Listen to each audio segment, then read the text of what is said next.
All right, we got Big Bo back in the fold. We waste no time plucking that Hall of Fame designation to put here. I mean, we're just going to, we're going to milk grab that right thing. onto that. You bet. Yeah. Morning, Tone. Hello, Tony. Good morning. How are we doing? Doing We're doing great. well. We're doing well. Tone, where does I know you've had so many honors in your life. I was curious on Saturday night where introducing the cat, where that ranks. Wow. Yeah, I know. Yeah, I know. Think about how I want to answer this question. Thank you. Because I saw you down there. I didn't get to hear it in the press box. We don't hear it. Yeah. But I saw you, and I could see that it was a momentous occasion. I saw you walk. I saw you mixing it up with the fans. I was proud of you. You weren't like LeBron James and say, "Get away from me, kid. Get away from me." No, you love the kids. Love the kids. Yeah, it's all about the kids. Yeah. It's I love the organization. Let's put it that way. I'll do anything for the organization. Okay. Well, it was fun. Okay. I was curious because it was a fun moment. Welcoming him to a Hall of Fame. You're mixing it up. I mean, so I thought... we're mixing it up. Yeah, I got a ring. No jacket. They don't get a jacket for the mascot version. I'm not sure. It's a good question. I did not know there was a mascot Hall of Fame. Well, now you do. Yeah. Well, It's there you go. It was a great weekend for you. You got to learn something. Any day you learn something. I feel like Jeff is exactly right. Every day you learn something, you're a better person. There you go. Do you feel like, Tony, that we should all now start thinking about the AFC Championship game here in Jacksonville against those same Kansas City Chiefs? That's what I felt like after we dismantled the defending champs, the two-time defending world champions. Dismantled them, took them apart, slapped them around, Tony Boselli.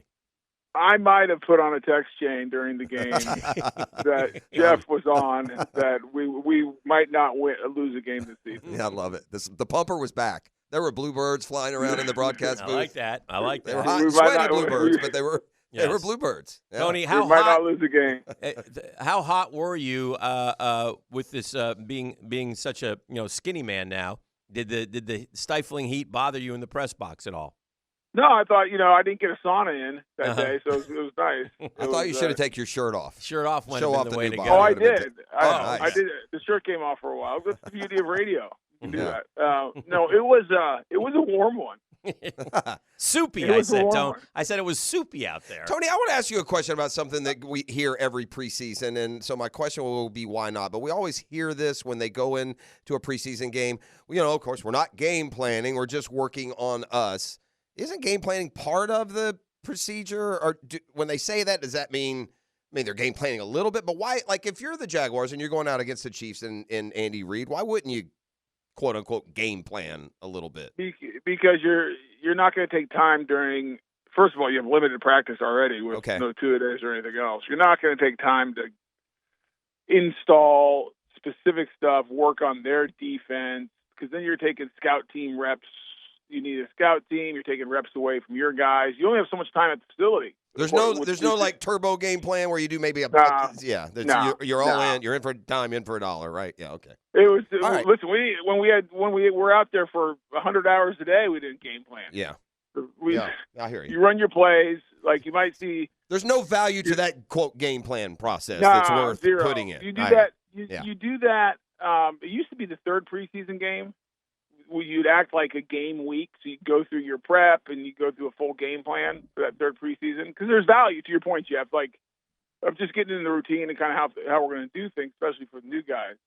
And I think they probably do that the third preseason still, the last one. So they'll do some modification of what a real game week looks like at some point during the process, but not the first one. First one, I mean, it's the same thing it was probably the same game plan they had the first 2 years of preseason game number 1 for Doug. Mm-hmm. I mean, so it's very basic. You do your basic stuff. You want to see guys compete. You want to see guys, you want to see how the new guys handle, an opposite jersey.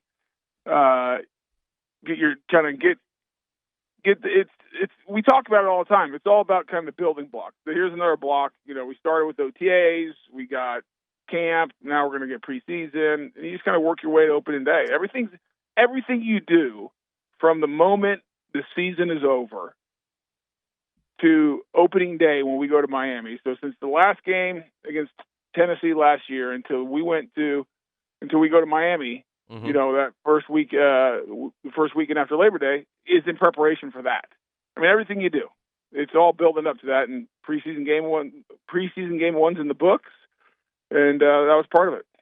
What do you make of limited reps and such, but there were great things. With ETN, the touchdown was terrific. I mean, they can run that all year, and he'll beat that guy. I mean, I love that play. But he didn't really run the ball. I think he had 4 carries, 3 yards. So, and again, not making too much out of either. But what did you feel like from the offensive line specifically? I thought it was fine. Okay. I thought there was some. I think if you're paying attention, you notice they're in 3-point stance and much more than they were last year. Mm-hmm. That was an emphasis. I thought they came off the ball. Tell people what that means. I don't. Okay. Last year they played out of a 2-point stance Okay. in shotgun a lot of the time. Okay. And I thought, they were a little bit more horizontal, kind of, Mm-hmm. Mm-hmm. and not as physical as I think they wanted to be last year. And I think this year, they got in 3-point stances. They were physical. I thought they came off the ball well. Okay. It was limited. I mean, you didn't have Chris Jones out there. So there's a lot of things that go into that. But I thought they did a good job protecting overall for the whole night, even the backups. And so I thought, it was it looked good. Now again, the Chiefs didn't do any game planning either. Right. And so it's not like you can take too much out of. Like, you always want to win every time you step on the field, but that's not the main goal. The main goal is getting your guys ready for opening day and making sure everyone's healthy. And for the most part, we came out of that game pretty healthy. For sure, and pretty sharp. So to the point of you're not game planning, you're only working on you. That was a B-plus night, isn't it? It's like, for what you're trying to see, all we heard this offseason is onboarding. We saw your 2 guys flash, both offensively and defensively. We talked about we need guys to make splash big plays. Duvernay, Thomas, even a 20-yarder, ho-hum, but we don't have that kind of yard per catch around here the last few years from Gabe Davis. The defensive line got 5 sacks. The kicker looks like he's not going to be overwhelmed by the moment. I just think overall, from a starting point, I'm not sure we've started a preseason. It's button up and comfortable feeling as last night, or am I overseeing that or overstating it? I think, Jeff, I think what you're saying is right, but I also, at the same time, you can get overstated a little bit. It all matters. Mm-hmm. It's like, I don't like when people say it just doesn't matter. Well, it does. Right. You're on the field. You get better, you get worse, you work on things, and heck, it would have been shocking if we're out there and Trevor got hit every time and we couldn't move the ball an inch and the defense laid down. That would be bad. You'd be like, oh, this could be a long year. At the same time, you didn't win the Super Bowl. You didn't get to the playoffs. Yeah. You're just like, it was a good night. They got the job done. For what it is, for what that opportunity is. By the way, just let me clarify. I don't want to give the impression. My preseason prediction remains the same. It doesn't matter what I saw the other night. I think the team is what the team is, but just for going out and listen, if we can go crazy because we throw 3 interceptions in the first training camp practice, then we can get excited that we have a pretty crisp-looking evening for the most part. Jeff, what you just said is like dead on. So I was at the Hall of Fame during the kind of first week of practice. I came to opening day and then had to go up to Hall of Fame. Mm-hmm. And I was watching on Twitter or X, whatever, X, and it took everything. I almost called the show. Mm-hmm. Mm-hmm. Or send a post, whatever you call it on X now. Tell people to calm down. Like, are you kidding me? You would have thought the end of the world because Trevor Lawrence in a non-padded practice in the red zone drill threw picks. That, like, oh my gosh, the sky is falling. He's terrible. What's going on? The overreaction, and I love our media, but my goodness, guys, take a deep breath. Well, we do. No different than let's not anoint we're going to the Super Bowl, even though I think we're going to go Super Bowl. Yeah, because of one preseason. Take it for what it is. Bad practice, good night at the bank. Preseason game 1, great. We got a lot of work to do still. Fair enough. Tone, there's a reason why they signed Tashaun Gipson. I need to know the reason. Yeah, what is the reason? That's a strange one. I don't know. Yeah, I don't know the reason. Too. I'm curious. I don't either. Well, speculate for me. I'll speculate. Dewey might be out for the year. There's something happening back there that they don't like. with the young guys. Could Savage be more banged up than we think? But you don't get him for 6 games. There's no short-term. So it doesn't make sense. Well, it makes sense in the respect that they didn't spend much money on him. They get him in the 6 games, you don't have him the first 6. Guys, it's pretty good insurance. I mean, I don't know. You speculate, Tony. What do you think? Well, if I was speculating, yeah, just thinking, looking at everything, to your point, Dan, I think maybe everything you said could be true. We don't know about Dewey because they did not have to report injuries this time. We don't know if he's back, the first part of the season, the mid part, or not at all. We have no idea. So maybe add some veteran depth. He's a guy who's played a lot of football. That's a young position, Tony. The Jags safeties add them all up. Young. You got a lot of young guys back there right now, maybe bringing a veteran for some insurance. They saw the value of getting a guy like that, even though he's going to miss the first 6 games. I mean, you just don't know. I mean, there was nothing that happened Saturday night. They're like, oh gosh, we have to go get a safety. Right. So I'm not sure. I was surprised. Okay. It's like not in a positive or negative way. It's just like, oh, it's like that's interesting. And Tony, where should I be with? It was one of the saddest moments I've ever had with you on a football field, Tony Boselli, at Gillette Stadium in January of 2018, as I walked across the field to do a 1-hour post-game show, and I saw you, and we both shook our head and said one thing and one thing only: 3rd and 17. I don't remember if that was his fault, but I know he made the tackle on the play. Oh yeah. Am I supposed to forgive him for that? Let's not put that on him. I mean, I don't think that's quite fair, frankly. Let me put it this way: that never entered my brain until you said that. No, I think that's probably overreaching. He's had a great career, man. He's undrafted dude. He's 13 years. Listen, I can make some sense of this if he didn't have the 6-game suspension. That's the part to me with a player that age. I could at least. I mean, he's 34.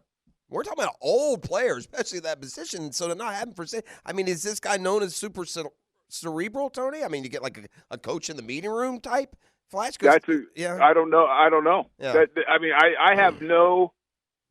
Yeah. I have no opinion. Because I read it yesterday. Like everyone else online. I'm like, okay. Huh. I mean, I think good teams are always trying to get better, and obviously Trent and Doug see something or have some concern or see some value that Tashaun can bring. And so they brought him in. And the 6 games, he's not – if he makes the roster, there's no guarantee he's going to make the roster. I'm sure they're going to say, let's see what he looks like in camp. And we'll see. But it's an interesting – it was interesting. Yeah. But it didn't really I didn't spend much time meandering it because I don't think it has a huge impact for anything in the near future. All right. So we'll see. We'll see where it is. Last thing for you, Tone. Last piece of bacon here on Breakfast with Boselli. Okay. Came right out of the Beeves' pocket. Wonderful. What talk about the importance of this work week? The Bucs coming to town first. Yeah, preseason big week. Yeah, the practices are probably more important than the game even on a week like this for the top end of your team. Yeah, for your starters, you're probably going to get more reps. I mean, who knows? I mean, last year, if I remember. When we did this with Detroit, he's not going to play him. He's not going to play him. He basically already said that. So in the game, he looks at the practices as being big for sure. Well, because you get to set the situations up. You put your guys in positions. You want to see how they react. It's against another colored jersey. Get a different defense. So they're going to play. I think the way they do this is their starters are going to get a ton of reps. Their top line guys are going to get a ton of reps during the week. And then, then play play the backups and the down the line guys during Saturday night's game against the Bucs. But these are always super important parts of camp because there's gonna be it's gonna be a competitive environment. Guys getting after each other. You really get to focus and hone in on your guys in certain situations that you want to see what works. So I look forward to it. I like these. I think it breaks up camp as a player. It always broke it up. This is going to be good work, and it's important work. Good stuff as always. Welcome back, Tony. The one thing glad to have we need to talk about the the first rounder. I mean, I was shocked. That, Oh, yeah. I mean, Nice little great catch, 41-yarder. well, I loved it. The best part about it is we knew he was fast. Yeah. And, we knew he's dynamic. I liked seeing him, the physicality that he showed on that play, fighting through a guy. I mean, he was getting mugged. I can't believe they didn't throw the flag. Got his face mask grabbed, shoulder grabbed. Yeah. Still had the body control to go up and make the catch. That was very – because I just, you never know. You never know how these rookies are going to play and how they react to situations when it's live. And I thought that was very promising. Great to see. For the young We've wanted to see a flash like we've seen other players in camp, and there's one in the game where you can't do it any better. Yeah, so, good point. Good point. Thanks for adding that, and thank you for being a part of the program, the Hall of Famer. There he is. Well, it was a long break. Yeah. It was a long break. It's almost like the old days. Summer of Boselli. We're used to it. It's almost like the old days again. Well, it was even a longer break this time. It was almost a sabbatical, Tony. Yeah. It was like a sabbatical. That's fair. That's okay. Everyone needs a sabbatical. Yeah. Well, sometimes you just need to step away. Yeah. Correct. Clear your thoughts. Clear my thoughts. Look in the mirror. And, it was too painful, too emotional the way last season ended. It was tough last year, guys. It was. We were 8-3 to not making the playoffs. Yeah. Oh my goodness. Well, we're back with now. And I know we got to go, but because I have not been, I've been traveling, haven't heard the show. Did you guys do a prediction, like how many wins this year? Because usually we did that in the offseason. No, we'll get that. Well, we did. We did right when the schedule came out. We'll do that together here in the next couple weeks. I got 10 or 11 is what I think, Tony. I think probably 12 is the ceiling, and I think maybe 6 is the basement. Yeah, I'm a little lower than that, but it's. I got them like, kind of where they were last year, with 10 being the top and 7 being the worst. I got 7, 8, 9, 10. I'll go a little higher, a little lower, just but I'll give you an exact number here in a couple weeks when we do. Okay, I will do that. And I guess my last question for you guys. Yes, sir. We haven't talked about this. Yes. Are you guys in the camp where you guys are scared of the Houston Texans? You think they're like the biggest juggernaut ever because of? No, I'm not. No, last year. They're us last year. That's all. Let's wait and see. I mean, let's let. No, but there was panic around town. Yeah, for sure. Listen, I've seen this one, Tony. They better win this year, because when you go and you get all these high-priced older players that you're looking to get over the top, if you don't, I mean, look, we did that here at the end of the 90s. It's part of what, and I don't know what it means salary cap-wise, but, yeah, I'm not as – I think the Texans are good and dangerous just on what they were. I don't think the guys who came in are going to make them that much more dangerous. It's not like suddenly they're the Chiefs. It doesn't seem to me, at least. Well, yeah, a good team. We'll do this deep dive of the division. For sure. I like it. Let's do it closer as we get to opening day, because so many things can happen during camp. Yeah, for sure. That's a good point. I mean, we got a lot of ground to cover before we kick it off for real. All right. Talk to you guys soon. There he goes, the Hall of Famer, number 71.